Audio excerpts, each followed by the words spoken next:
Tag কোয়েশ্চেনে 1 mark confirm করার জন্য আপনার অবশ্যই ভিডিওটা দেখতে হবে। কারণ এটা এমন একটা টপিক যেটা আমাদের স্কুল, কলেজ এবং অ্যাডমিশনেও আসে এবং তারপরেও আমরা জিনিসটা ভুল করি একটা কারণেই, সেটা হচ্ছে আমাদের বেসিক এ সমস্যা। আমরা জিনিসগুলা দেখা যায় ম্যাক্সিমাম সময় আধা-কাঁচা জিনিসগুলা বুঝি বা মুখস্থ করি। তো এই ভিডিওতে আমরা ট্যাগ কোয়েশ্চেন রিলেটেড যতগুলা কোয়েশ্চেন আছে, যতগুলা প্রবলেম আছে সবগুলাই ক্লিয়ার করে ফেলবো।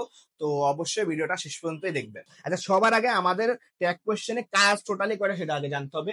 ট্যাগ কোয়েশ্চেনে আমাদের টোটালি কাজ হচ্ছে 3টা। কি কি? একে তো হচ্ছে আমাদের অক্সিলারি ভার্বটা খুঁজে বের করা, আরেকটা হচ্ছে প্রোনাউন কোনটা নেব সেটা খুঁজে বের করা, এবং আরেকটা হচ্ছে নট কি দিব নাকি দিব না। কয়টা কাজ হলো তাহলে? 3টা কাজ। 3টা বুঝলেই আমাদের শেষ। আমরা এক্সাম্পলের মাধ্যমে সবগুলা ক্লিয়ার করব, আগে থেকে কিছু মুখস্থ করার দরকার নাই। প্রথম এক্সাম্পল দেখেন, ইট ইজ রেনিং।